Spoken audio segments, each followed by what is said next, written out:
बल्कि हमारे कुछ लोगों ने प्रोटेस्ट करने की सोची, कैंडल मार्च निकालने के लिए सोचा। उसमें एक ऐसा ही आता और वो कहता है एसडीएम से वो जो है परमिशन लेकर गया, उसके बाद कैंडल मार्च निकाला जाएगा। शांतिपूर्वक जब हम कैंडल मार्च निकाल रहे थे, कोई उसमें शोर शराबा नहीं था, कोई प्रदर्शन नहीं था, कोई उसमें रोल रोका नहीं था, उसमें कोई जो है मतलब कोई भमंडर नहीं था।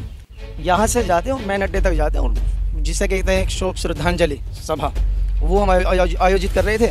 लेकिन इन्होंने जो एक एसआई आई और उन्होंने कहा कि एसडीएम के यहाँ से परमिशन लाओ, उसके बाद में जो आपको इसकी इजाज़त मिलेगी, इससे पहले इजाज़त नहीं है। तो ये तो एकदम ऐसा देखा जा रहा है कि प्रशासन भी और राजनेता भी, और जो प्रदेश के अंदर आजकल हो रहा है, जिसने गले के अंदर लाल गमछा घेर लिया, समझ लो गवर्नमेंट उसी की चल रही है। बिल्कुल ये बात सही है। हाँ, कैंडल मार्च भी निकालेंगे, लेकिन यहाँ नहीं निकालेंगे कैंडल मार्च, वहाँ निकालेंगे जंतर मंतर पे, इंडिया गेट पे जाकर निकालेंगे कैंडल मार्च। और कैंडल मार्च निकालेंगे, उस कैंडल से जो आंखों में धुंधलाहट आएगी ना सत्ता की, वो भी हटाएंगे। चलिए, बहुत बहुत धन्यवाद सर।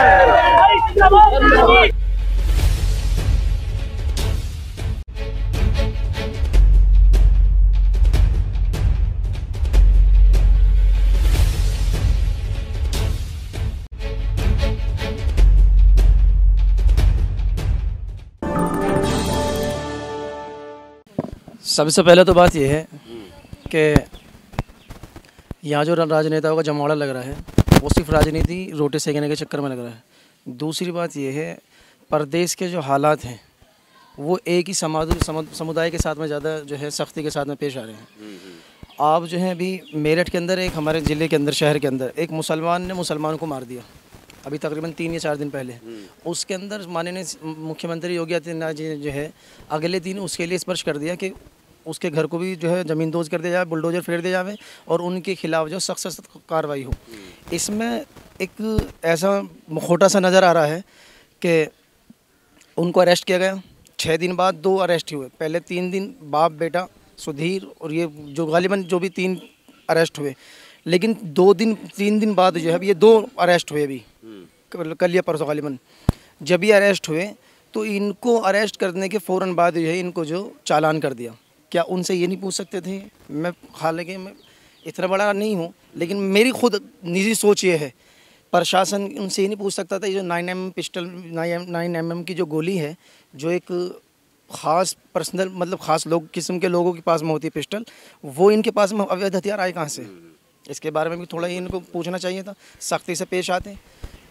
बल्कि हमारे कुछ लोगों ने प्रोटेस्ट करने की सोची, कैंडल मार्च निकालने के लिए सोचा। उसमें एक ऐसा ही आता और वो कहता है एसडीएम से वो जो है परमिशन लेकर गया, उसके बाद कैंडल मार्च निकाला जाएगा। शांतिपूर्वक जब हम कैंडल मार्च निकाल रहे थे, कोई उसमें शोर शराबा नहीं था, कोई प्रदर्शन नहीं था, कोई उसमें रोल रोका नहीं था, उसमें कोई जो है मतलब कोई भमंडर नहीं था। यहाँ से जाते हैं और मेन अड्डे तक जाते हैं और जिसे कहते हैं शोक श्रद्धांजलि सभा, वो हम आयोजित कर रहे थे। लेकिन इन्होंने जो एक एसआई आई और उन्होंने कहा कि एसडीएम के यहाँ से परमिशन लाओ, उसके बाद में जो आपको इसकी इजाज़त मिलेगी, इससे पहले इजाज़त नहीं है।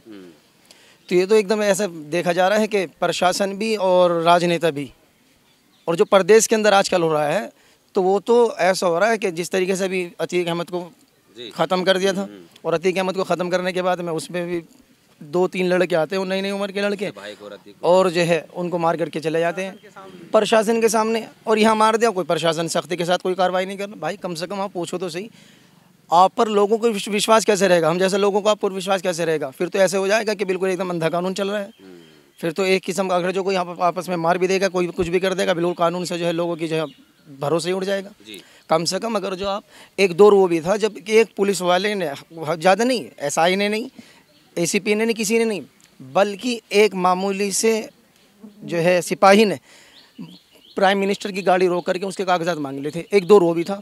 और आज का दौर ये है जिसने गले के अंदर लाल गमछा घेर लिया, समझ लो गवर्नमेंट उसी की चल रही है। बिल्कुल ये बात सही कह रहे हैं। तो इसलिए मेरी जो है माननीय मुख्यमंत्री योगी आदित्यनाथ जी से रिक्वेस्ट है, दरख्वास्त है, वो जो है इस पर जो है कड़ी निंदा करें और उसके साथ में जो है ये जो है सख्त से सख्त कदम उठाएं और जो प्रशासन को जागरूक करें कि जिस तरीके से इन पीड़ित परिवारों के साथ में जो है इन्होंने जो है ये कार्रवाई की है, उसके साथ इनके खिलाफ जो सख्ती से पेश आएँ और उन दोषियों को जो है सख्त से सख्त सज़ा हो। कम से कम उनके घर पर अगर जो बुलडोजर फिरवा देते हैं, आप लोगों को दिल से तसल्ली होती कि हाँ प्रशासन हमारे साथ है, लेकिन कोई सुनवाई नहीं है, कुछ भी नहीं है। तो इसीलिए मैं तो बस यही आग्रह करूँगा आपके माध्यम से कि माननीय मुख्यमंत्री योगी आदित्यनाथ जी जो है वो इस पर थोड़े कुछ फैसले लें। अभी जो हमारे माननीय सांसद जी अभी कल आए थे यहाँ पे, हालांकि इस कांड को आज 9 दिन है। एक हमारे जिला अध्यक्ष हैं, जिला पंचायत अध्यक्ष, यहाँ से तकरीबन 4 किलोमीटर दूर वो गाँव है गौरव कुशेड़ी जी। क्या उनको इतने भी हक नहीं था? चलो ये राजनीति की रोटी सेकने के लिए आ रहे, इतने नहीं था कि मेरे जो क्षेत्र के अंदर ये वाली जो है दुर्घटना हो गई।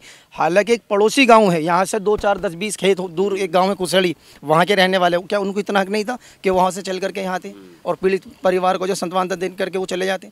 इतना तो कर सकते थे कम से कम। तो हम कैसे समझे फिर? वो तो एकदम से हो गया कि ये जो बिल्कुल अलग वाले हैं, ये जो बीजेपी वाले हैं, ये बिल्कुल मुसलमान इनसे अलग है। भाई हम सब साथ हैं। ये मुल्क अब से 2014 से पहले जो है सब आपस में एक दूसरे से, जो 2014 के बाद में आखिर कौन सी ऐसी बवा आ गई कि इसमें जो है बिल्कुल आपस में एक दूसरे को अलग कर दिया गया कि ये हिंदू हो गए, ये मुसलमान हो गए, ये जो है ये हरिजन हो गए, ये फला हो गए, फला हो गए, फला हो गए। भाई हम सब एक हैं। इंसानियत का ये किसी चीज़ का कत्ल नहीं है, ये तो इंसानियत का कत्ल है। बिल्कुल बिल्कुल इस तरीके से ये कहा जाएगा कि इंसानियत का कत्ल है। तो मैं तो आप ही के माध्यम से ये कहना चाहूँगा, बस इसमें जो है माननीय मुख्यमंत्री योगी आदित्यनाथ जी से मेरी दरख्वास्त यही है, मैं विनम्र विनती करता हूँ उनसे कि उस पर जो है सख्त से सख्त जो है कार्रवाई करें और उनको कम से कम ये जो लोग खड़े हैं यहाँ पर के, अब से पता नहीं कितने दिन तक ये लोग खड़े थे। बल्कि अब तो हमारे यहाँ जनाजों में लोग मर्डर कर देते हैं, लोग सज़ा दे देते हैं। अगर कोई जनाजों में भीड़ भी एकत्रित हो जाती है, एक भीड़ आ जाती है, तो उस पर भी लोग कहते हैं कि इसकी परमिशन कहाँ है। मतलब जनाजों में परमिशन, अभी आपने हाल फिलहाल में देखा होगा, मैं नाम खोल लूँगा नहीं, आपके जहन में वाली बात आ गई होगी, एक पुलिस वाले आते हैं और ये कहते हैं कि इसकी जनाजे में भीड़ है, ये परमिशन कहाँ से लाए आप? परमिशन है इसकी? भीड़ की भी परमिशन मांगने लगे। वो कैंडल मार्च हम निकालने वाले तो उस कैंडल मार्च की भी परमिशन लाओ।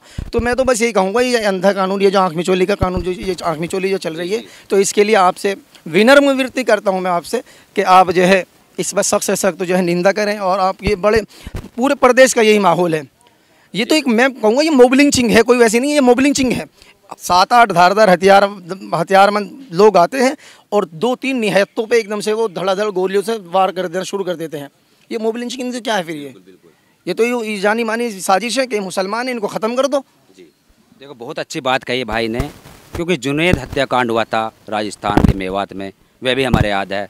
ट्रेन के अंदर एक बच्चे को कुछ गिरस्त मानसिकता वाले लोगों ने कत्ल कर दिया था। और आज जो ये कानून के ऊपर सवाल उठा रहे हैं, प्रशासन के ऊपर सवाल उठा रहे हैं, बिल्कुल ठीक उठा रहे हैं। क्योंकि ऐसा हो रहा है कि जब कानून का खौफ इंसान के दिमाग से हट जाए तो ये वारदात होती है, और उसके बाद फिर सांप्रदायिक तांडव फैलने का पूरा चांस होता है। क्योंकि ये जो सांप्रदायिक तांडव होता है उसमें सरकार कहीं ना कहीं इन्वॉल्व होती है, और ऐसे ही देखने को मिल रहा है। क्योंकि अभी तक आरोपियों के ऊपर कोई कड़ी कार्रवाई नहीं हुई और पीड़ित पक्ष को कोई न्याय जैसी बात नहीं देखने को मिल रही। और जो आरोपी पक्ष है उसके पास असले, जो कि धुआंधार गोलियां चलाई गई, वे कहां से आए, और कोई लाइसेंस भी नहीं है। इनकी भी इन्होंने सवाल उठाया कि जांच होनी चाहिए। और अब तक बुलडोज़र चल जाता, जो इनका आरोप है कि बुलडोज़र चल जाता, जैसे कि अब से पहले चलते रहे हैं, लेकिन यहाँ पर संरक्षण दिया जा रहा है सरकार द्वारा। इस पर आपका क्या कहना है? कमेंट्स में लिखिए और देखते रहिए BH न्यूज़ नेटवर्क। धन्यवाद।